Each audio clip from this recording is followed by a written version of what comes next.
We're really, really happy to have a special guest today, Madhabi Chatterji. Madhabi, I hope I pronounced it correctly. Yes. She is Professor Emerita of Measurement, Evaluation, and Education at Columbia University's Teachers College, where she founded and directed the Assessment and Evaluation Research Initiative. She is an award-winning and internationally recognized methodologist and educationist. She's taught and mentored numerous doctoral students and postdoctoral researchers in the 35 plus years of her career. She has over 100 publications, including 50 refereed articles and in top-tier academic journals. Her long-standing scholarly interests focus on instrument design, validation, validity and test use issues, improving methodologies for supporting evidence-based practices, standards-based education reforms, educational equity, reducing learning gaps with proximal models of diagnostic assessment. I mean, it's really very, very impressive, her list of accomplishments. And we are very, very fortunate to have here with us. I will let her talk about her forthcoming book briefly if she would like to. And then we can, if I've missed out anything important, please introduce yourself as well, Madhabi, because it's always better coming straight from the guest. So you can take it from here. Again, thank you so much for coming here and talking to us. Thank you so much for your kind invitation. And I want to thank everybody in the Assessment in Higher Education topical interest group for your kind invitation for me to present. Yes, I am a bit excited about this forthcoming book. It took me almost 8 years to write that book. It is the magnus opus of my life. So I'm so glad. This is going to be technically my first book talk. So I thank you all again for giving me this opportunity. I'm not going to say very much more other than perhaps begin the presentation. I want to acknowledge Dr. Eleanor Armour Thomas, who is going to be a partner in crime today, assisting. She's going to react from her own perspective to the discussion that I'm going to try to initiate here. So allow me to share my screen in 1 second.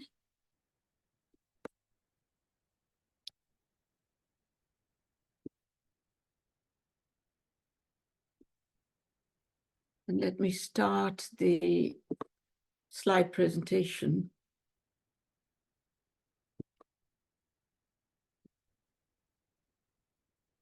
Well, this is my first slide, so let me begin. All right, thank you so much for allowing me to get organized here. My first thought is, what are we going to be doing? Why rethink student assessments at the entry point to higher education? And so that's something that I'd love to think about with all of you. The thrust for my talk is going to be a call for validity, equity, and user-centeredness, and you will see why very soon. I feel fairly strongly about user-centeredness. Let me see if I can get this thing to move. Hold on just a minute.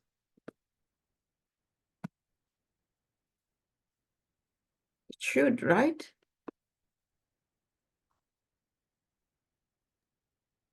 Allow me to stop sharing and start again.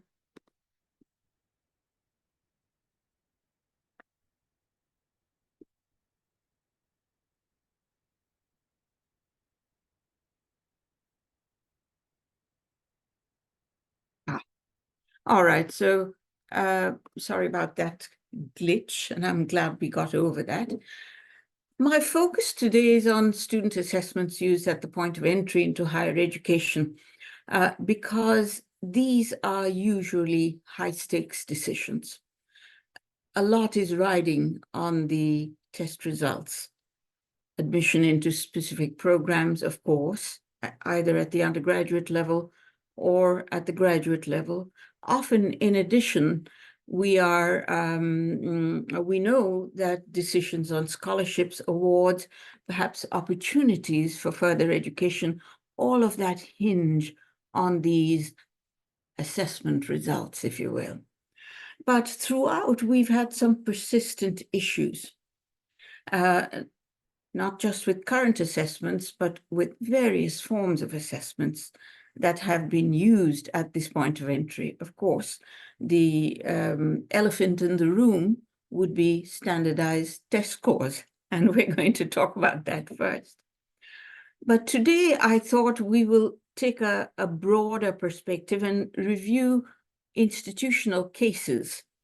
And we look at different universities, the assessment alternatives that these institutions have tried out, and yet there are some unresolved problems and methodological challenges. So the idea is, with that in the foreground, I'd like to propose a framework for assessment design, adoption, and validation that is a little more user-centered and that promotes validity and equity. This is the model that I present and elaborate upon in my forthcoming book, which unsurprisingly is called User-Centered Assessment Design. The literature base and the foundations are elaborated in the book, which I will information on which I will share towards the end of my presentation. But the ideas are based on a social realist view of science, which many of you might know. It is the pragmatic and convergent use of quantitative and qualitative inquiry methods. Drawing on human-centered design principles, human-centered design ideas come from the fields of technology, engineering, and software design. And the idea is that the framework is user-guided, informed by a socio-ecological perspective. Again, I will define these terms.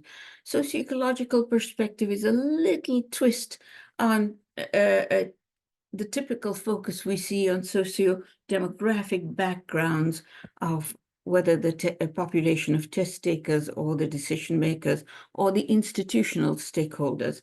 And this idea comes from public health, and I will elaborate on that too. So, as I said, the elephant in the room, standardized entrance examinations. Commonly, you know, these tests, SAT and GRE, are what I've listed here because they are the best known tests out there. They've been used for decades. They're designed by the Educational Testing Service and the College Board. They are very well researched and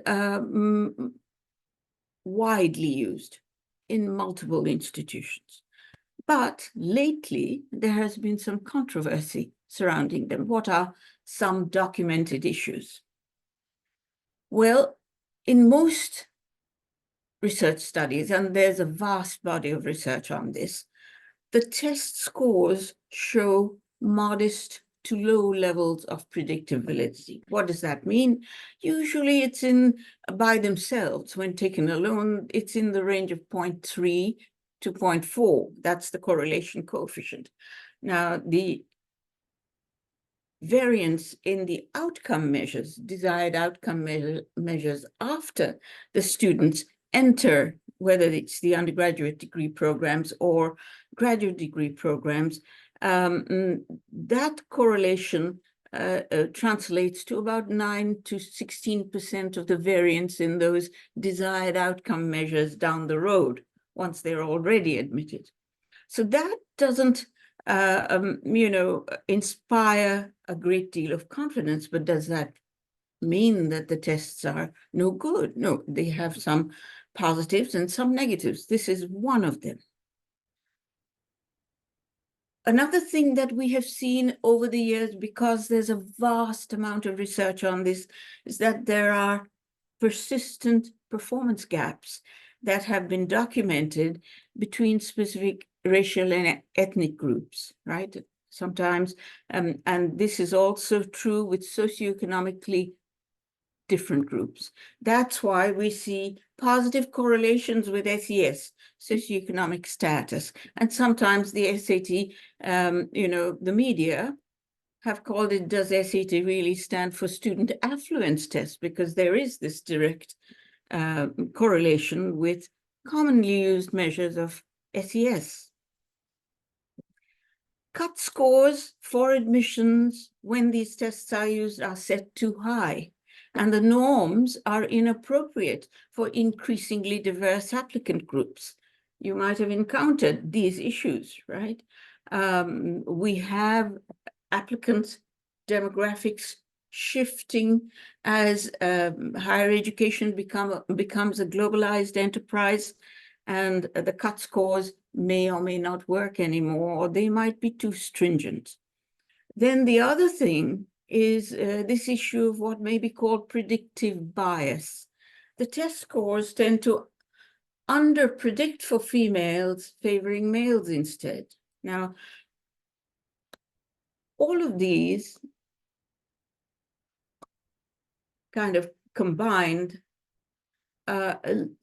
led to this very significant decision by the University of California system, which was one of the largest users of the SAT, and this happened as recently as 2020.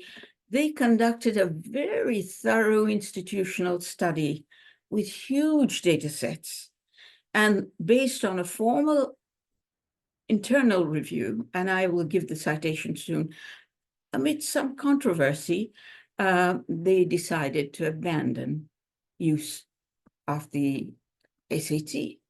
However, very recently, and this is 2024, other institutions such as Dartmouth, MIT, reinstated the SAT after they had implemented a pause due to pandemic and equity-related concerns.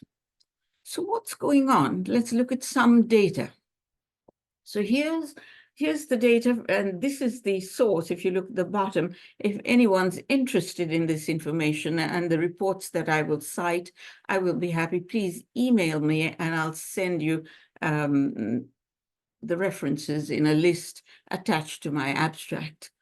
I didn't have time to get that together, but what you're seeing here is, what is this? The combined score on the SAT, all sections of the SAT is really around 1,000, right? That's the national mean. And you can see here, at least in 2019, even in the minority groups, the average score in the University of California system is higher. However, within the system, there are gaps, and the gaps hold between these particular specific ethnic groups from one year to the next. So 2018, they've given you in the report, it's presented in a graphic way. And on the right-hand side, we see the tabulated results for 2019, but the picture is pretty clear. There are these gaps, and these comparisons are with the Asian group, which happen to score a few points higher than the white group within that system. So that's the first issue, right? What do gaps mean? The other is the affluence gap, and this data was actually provided by the College Board. This is an older study, 2014, and this is a report by the National Center for Fair and Open Testing, also known as Fair Test. And you can see in all of the sections, family income is clearly related to the scores that students get on the writing, reading, and math sections. And you can see it goes up steadily as family income increases, goes down steadily as family income decreases. Now, this one is an illustration, and it's actually in my book. This happens often. These tests are norm reference tests. Now, it may be that at the time of norming, the ethnic group breakdown, you can see here in the tabulated data, was very close to the percentage breakdowns in the US population, but at the time when an institution adopts the test and begins to use a specific cut score, let's say it's the 50th percentile, to admit students into a specific degree program, the demographics might have changed. And when they change the cut score, cut score at the 50th percentile in the shifted demographic, the data, this is B is the local distribution, you can see it's much lower. So here you will see, let's see if I can use the annotation to show, you can see this area, right? I should actually show an arrow here. This area. These are the students who will not get selected if a cut score is being used. Maybe I should not use the annotation, right?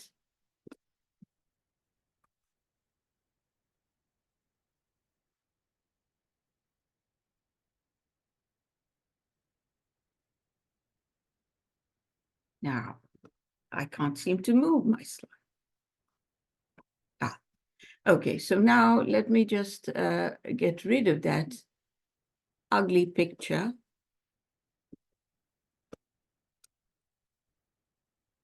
Similar things happen. This is also an illustration which I give in my book.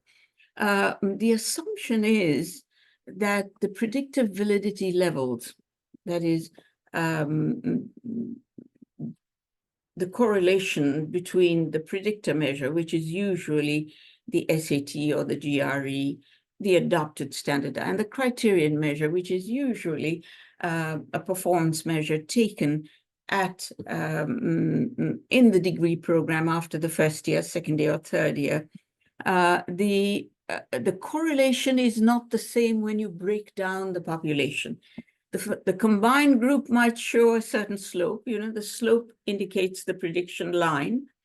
And but it might be different, let's say, for males and females. As we are seeing, the slopes are very different. Now, in such cases, what are some typical decision-making errors?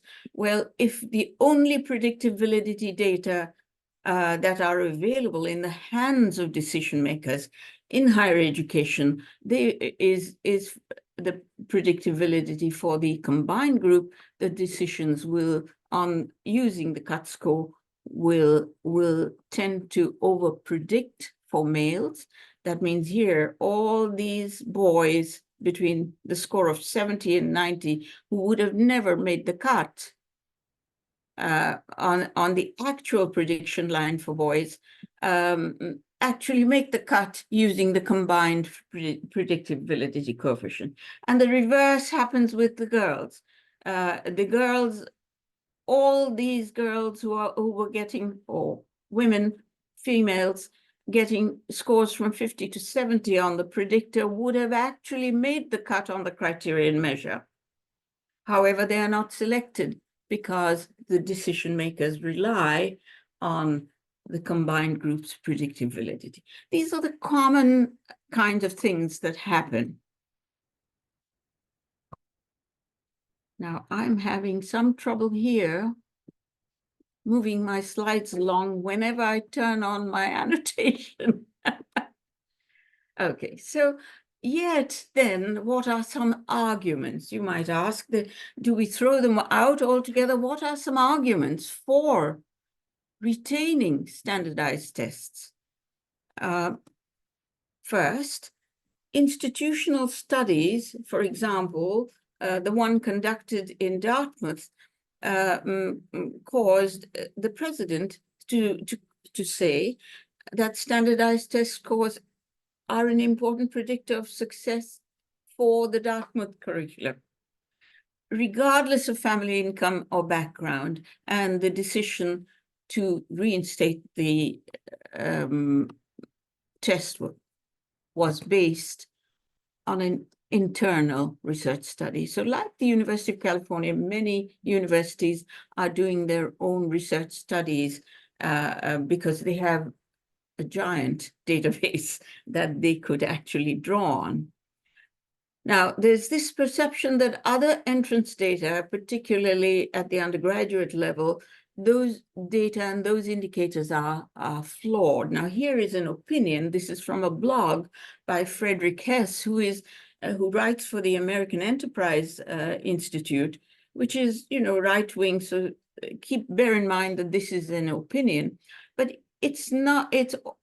These opinions are shared by quite a few constituents and stakeholders in the higher education,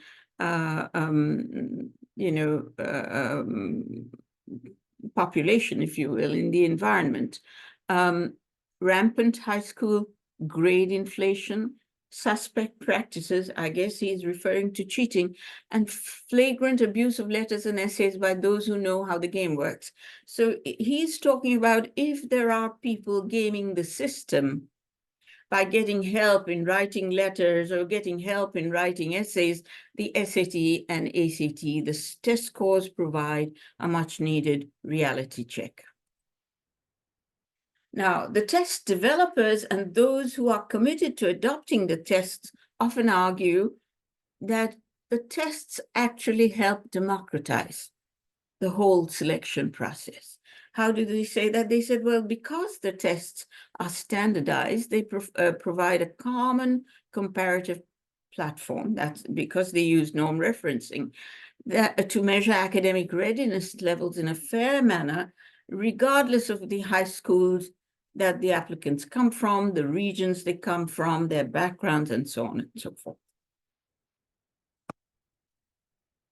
And here's an argument from a Dartmouth economics professor, as quoted in that blog, that we're getting more and more applicants from around the world because higher education has become very global in its reach, particularly institutions in the United States. In order to find high-achieving students' test scores, these standardized test scores are a helpful tool. Now, I wanted to note here that the University of California faculty, although they decided to abandon it, they actually recommended replacement of the SAT with an alternative standardized test, the Smarter Balanced Assessment Consortium's tests. Those are achievement tests, so their claim is that these tests would be better aligned to the high school students' curricula and therefore better than the SAT. However, these tests are also standardized and they're also norm referenced with very similar properties, scaling properties and others that we can discuss later on. What could be some alternatives at the undergraduate level? Now, coming to another case here, this is City University of New York, and this is one that Eleanor Armour Thomas, our discussant, knows well, and New York City Performance Standards Consortium. Actually, it's a state performance standards consortium. They started a project to assess college readiness through what they called authentic student work. What was the compelling rationale for starting this effort? Well, they found that student applicants, particularly students of color from low-income families, they were being accepted at test-optional private colleges, but were being denied entry into CUNY's four-year colleges.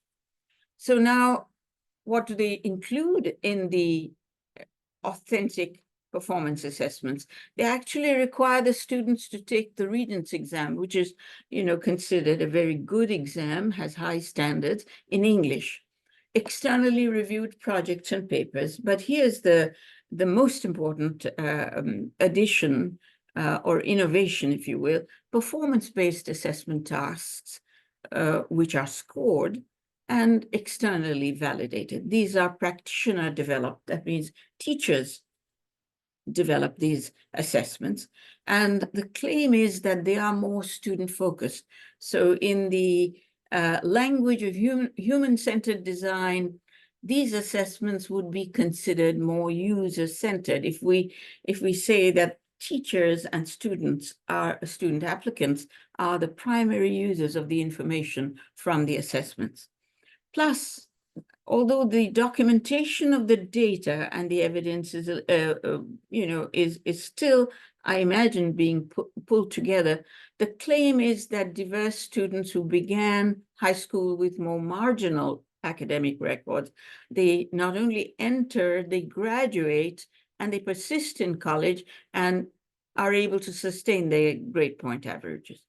And the important part is that there were more holistic reviews of student performance. That's considered a plus, and stimulated university-wide discussions of equity. At the graduate level, there was a very large-scale pilot, which was also initiated around 2017, 2018, 2019, and may still be continuing in Wayne State University. The call was for new, transparent, and a centralized, also a holistic review system for applicant portfolios.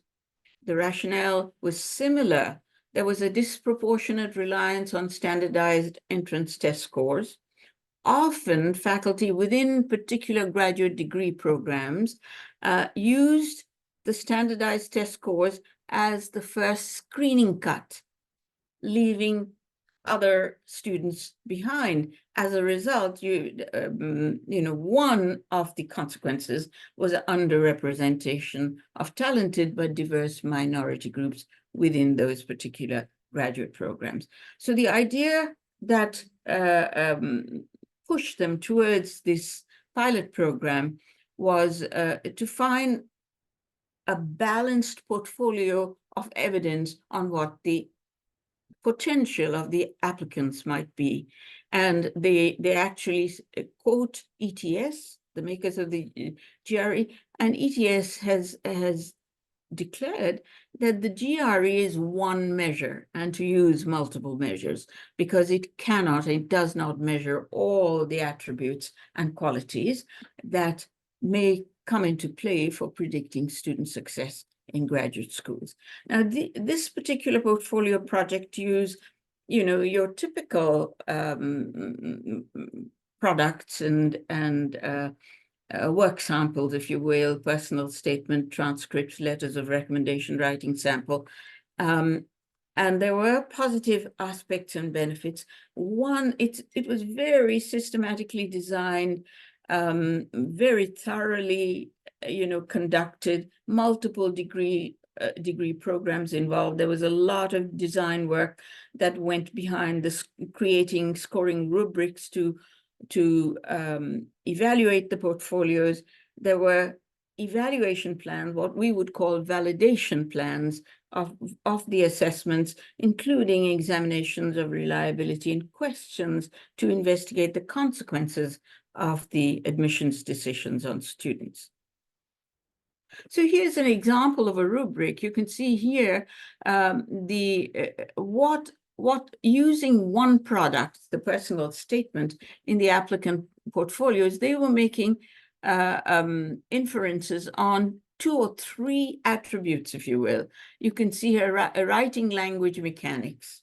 And here's a holistic rubric on a 4-point rating scale that enabled them to rank order or put in 4 piles, students of different caliber. Using the same product, they also could evaluate the quality of the research or scholarly experiences they've had. Similarly, an affective trait, persistence and motivation. So this is where, it wouldn't be difficult to add other things that particular institutions might want. For example, if they wanted to add transcripts right here, if they wanted to add a standardized test score, but what would end up would be an average score. That's called a composite. It's a composite across measures on multiple traits in measurement lingo. And these different qualities could be weighted differently. The reason why I'm giving you these details will refer back to this, and we can see how these play a part. Now, not everything was perfect or helpful when it comes to the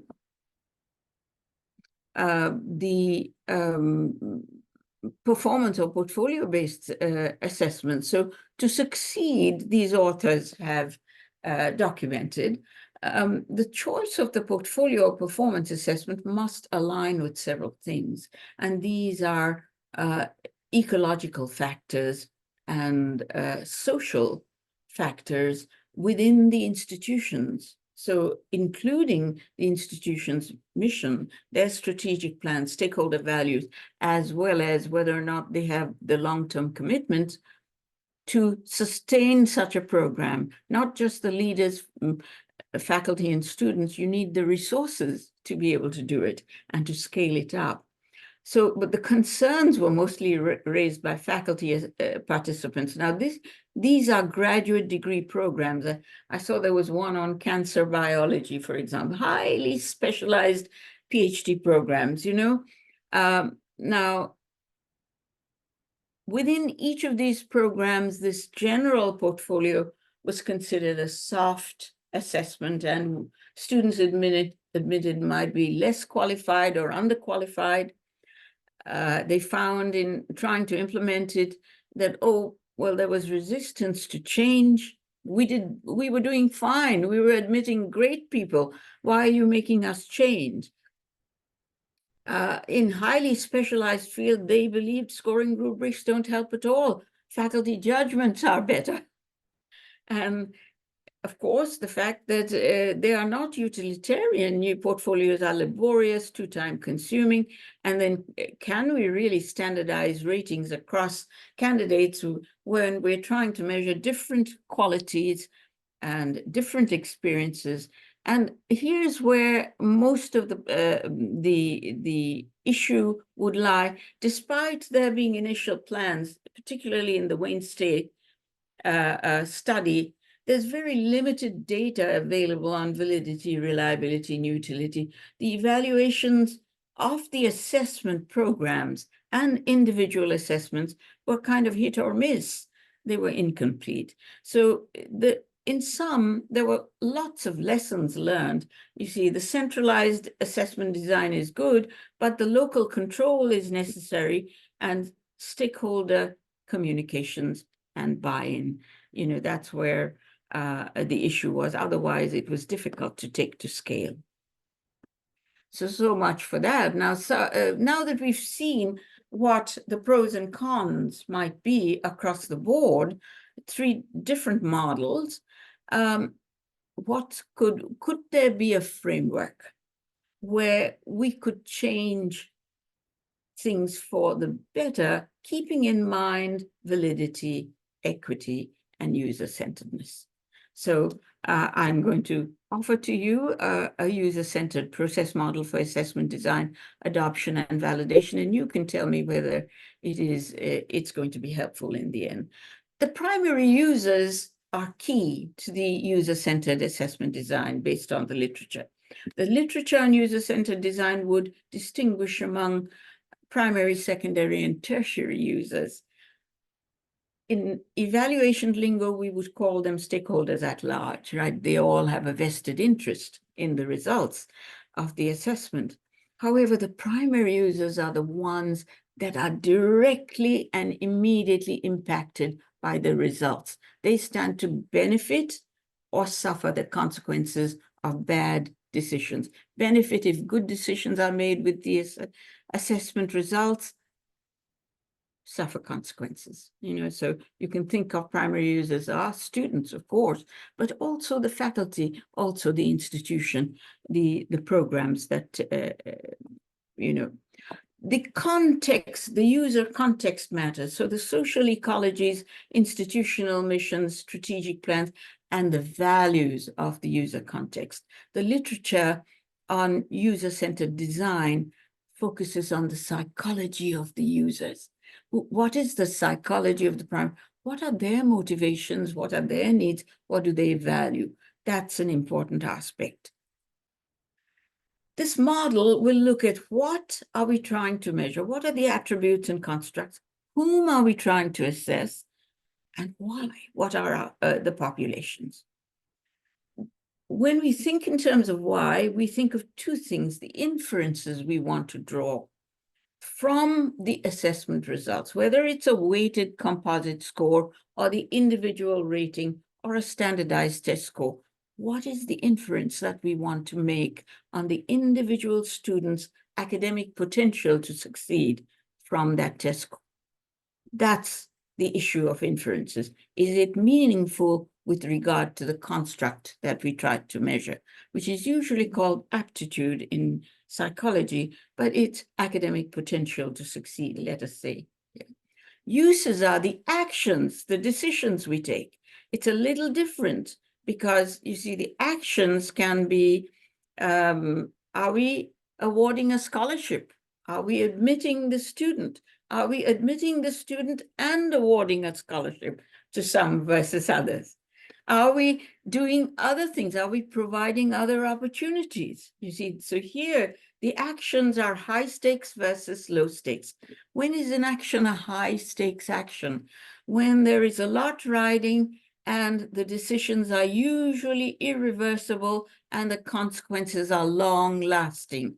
They can, for example, stigma of failure, loss of job opportunities later on. These are long-lasting. I'm giving drastic examples. Low stakes is when the decisions are reversible. No harm done, a formative decision. You know, okay, I'll give you some coaching, some feedback, and now you try again. That's a low stakes decision. We do that all the time in classroom environments. Now, the idea of user-centered assessment design is that we have to be able to see the user's needs for what kind of information are they looking for and the constraints within which they work in a realistic way, and then understanding their psychology so that we can meet their needs. So here is the model. You can see the framework is on the left-hand side. It's an iterative and integrated. There are 5 systematic phases, but right at the top is your assessment context. That's the user context. That's what guides the operations that we put together to build the assessment tool, whether we select it from elsewhere or parts of it or in its entirety or design it from scratch. And we start by specifying what the parameters of that assessment would be in alignment with that user context. And then we design the assessment. But the design process does not end with just putting this instrument together. We must validate. Validation is a part of the design process. And there are 2 types of validation that we do: content validation.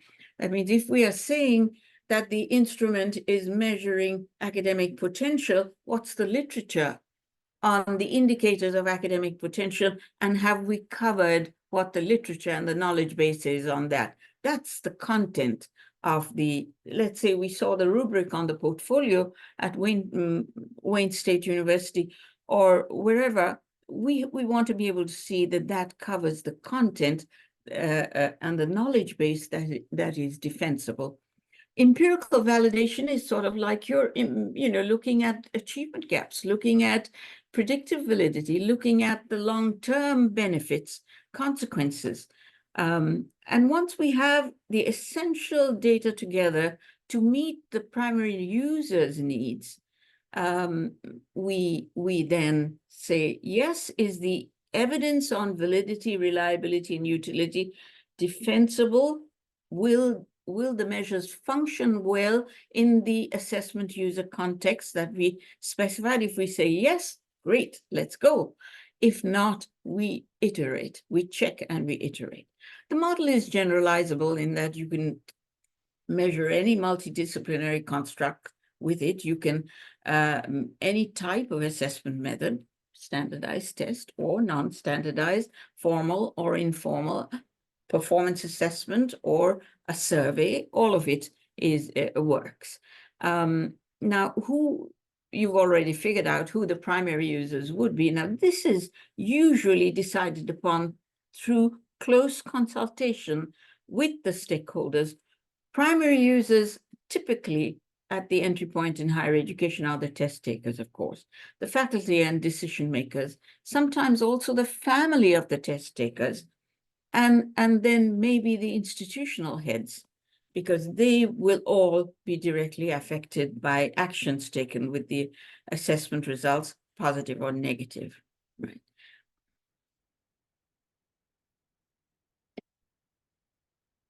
Again, I'm having trouble moving this. Okay. So once again, the idea is we define the user context, recognize what, who, why, inferences, actions, who are the primary users, what are their interests, needs, capacity, and then we design or select, check, validate, just. Now, I wanted to say that the design process must be responsive to user context. What does that mean? So this is very important. Matching how we measure must match the assessment operations to the population profiles. Our design choices must be varied to fit the observed diversities in the population, as well as match the construct and meet the purposes that the users value the most. Now, let's look at some data. I've got a table here. I mean, just illustration. Generally, here are some common design oversights that designers, assessment designers, make. This idea that any assessment, when we design it, must have some degree of standardization, right? Because we're trying to control for error. However, there is this balance of standardization versus equity. The assumption that many assessment designers make is that once we have something standardized, every member of the population is pretty much the same because we've defined the boundaries of that population, and they will respond similarly to the assessment exactly as we expect. But often we see issues of achievement gaps or biased item functioning on tests. And I'll just give you an example: socioeconomic status and the ecological factors that interfere. So let's say you've got a math assessment and everybody's doing well in math, but they all belong to the high SES group. Now, we need to stop and ask, why? Now, once we found that gap between the high SES and low SES, then the next question is, let's do some systematic inquiry into the why. A possible cause might be something in their social ecologies, that the neighborhood has after-school tutoring programs for the wealthier kids and who can practice and learn, and the less wealthy kids do not have that. So this assumption that every member is similar in terms of background and will have the same opportunities to learn is not upheld in actual empirical data, and that needs to be investigated. Similarly, often we find that and standardized test makers do study diff, or differential item functioning, a multiple choice item, and it's functioning differently for particular minority and majority groups. But why? Again, we need to do some sometimes qualitative and descriptive inquiry deeper into the context to see what's causing this difference.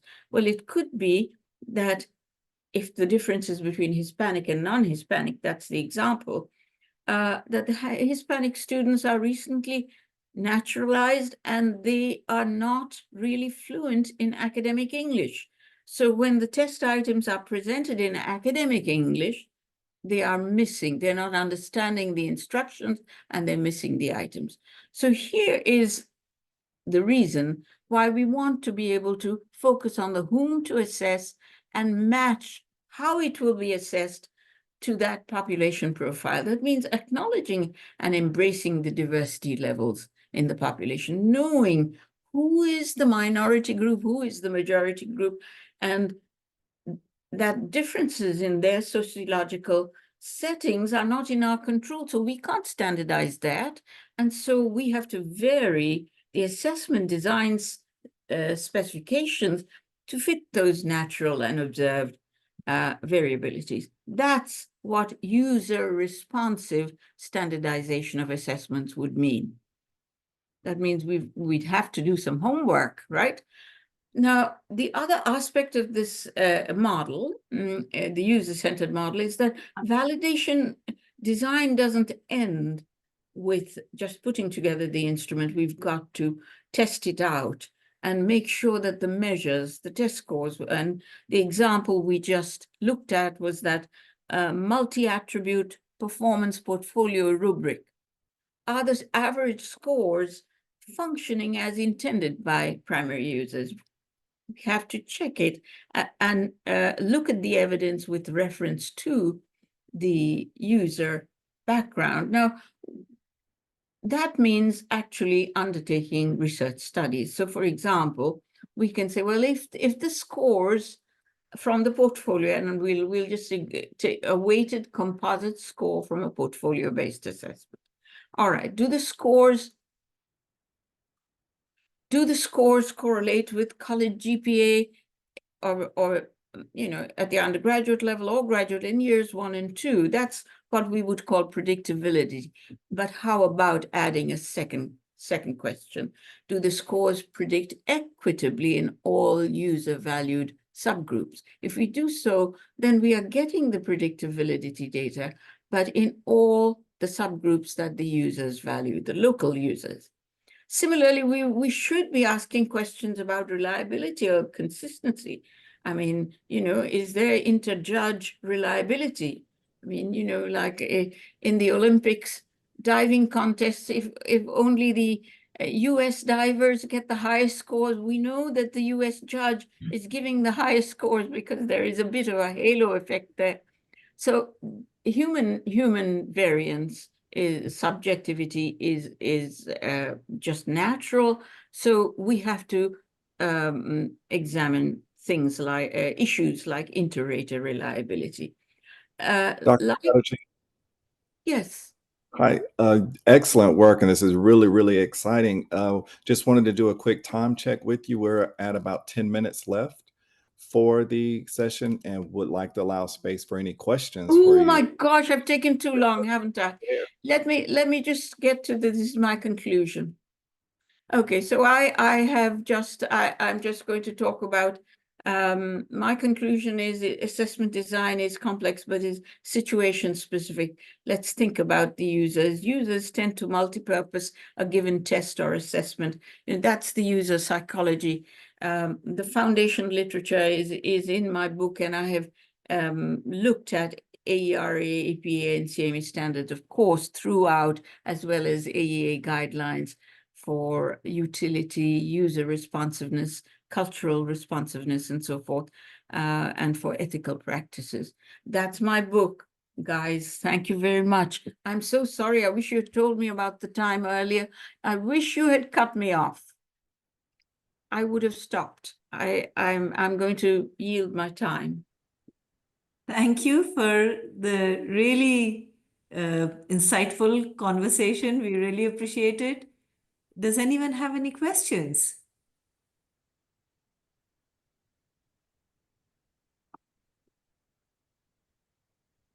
And I think typically during this time, even if you don't have some questions, whether you maybe have some of your own thoughts from your experience using standardized testing at your institutions, or maybe some other options that your institution is using, this would be a great time for us to kind of share those thoughts, those experiences, because it's kind of what we use those chats for, is just to share what we are experiencing related to this space. And I think there's a lot of ideas I know I had came up during this presentation. So. May I invite Eleanor to speak from the perspective of CUNY, please? And I'm going to mute. Well, Let's quickly. can I? But Sure. we have. Sorry. Yeah, let's quickly see if there are any questions that have come up. Just a second. I think Ashima's asking, my question is going to sound cheeky, but it isn't intended to be. How can institutions be convinced to use the user-centered design given the climate of diminishing DEI efforts and frequent lack of institutional faith in research they produce internally? And there's another question, since you used to teach the assessment to graduate students, I would love to hear your own experience with the user-centered assessment in your own classes in the past? How did it work and how did the students react to it? So if you could briefly address that, Madhabi, and then we can move over. Yes. I would like Eleanor to give her perspective as well. The first question, I'll be very brief. Yeah, you have to build the faith within your own institutions. It's technically complex. The people who do institutional assessments and research on assessments have to be appropriately qualified. That's a given. So the folks I encourage you to get your degrees or,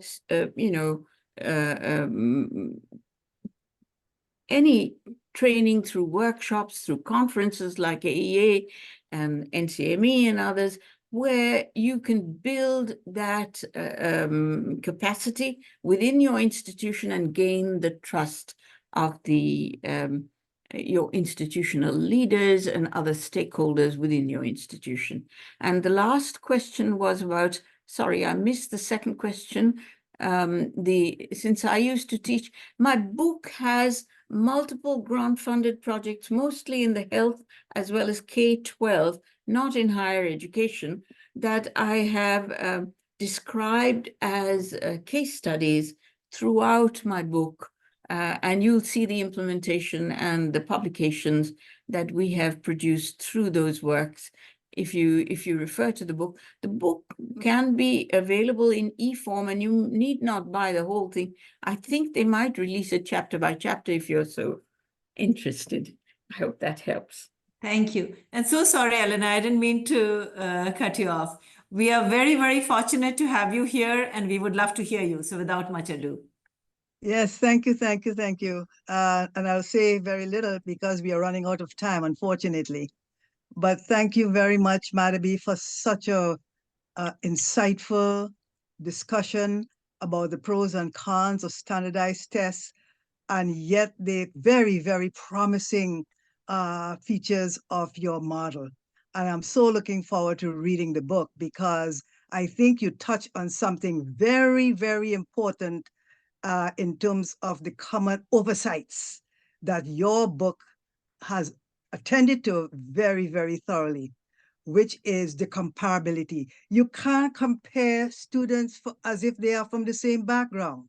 You can't compare them if they have different opportunities to learn. You cannot assume that when they look at an item, they look at it with some common understanding of the format or the modality of the way it's represented. And certainly when you make inferences about their performance, you don't have a theoretical frame or conceptual frame with which to make good judgments. So I know I'm running ahead of myself and I'm sorry about that, but I think you have touched upon some critical issues about standardized assessments, the one we have known for elementary school children, secondary, and now tertiary. The common problems there is about validity about the assumptions they make, and they are erroneous. So if we could crack that diversity issue and the way it seems as though your user-centered approach will be doing, I think we have an opportunity for big, big change in assessment. So thank you very much. Thank you, Elena. That was very helpful. Kevin, you.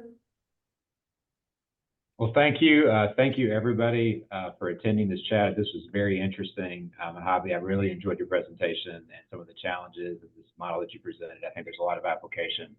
We will be posting this video of this presentation on our YouTube channel, so we'll be sharing that link. So that'll be coming up in the next few days. Also, I posted some of our presentations that are coming up for Assessment of Higher Education TIG Evaluation 2024. So please take a look at that PowerPoint. We have 8 presentations, and I think we have several posters. So please stop by those presentations, support this TIG. But we're looking forward to connecting you. We have some other meetings coming up as well. We also have one of our meetings there. Chad, you may have the time for that meeting off the top of your head. I'm not sure. But thank you all so much for attending.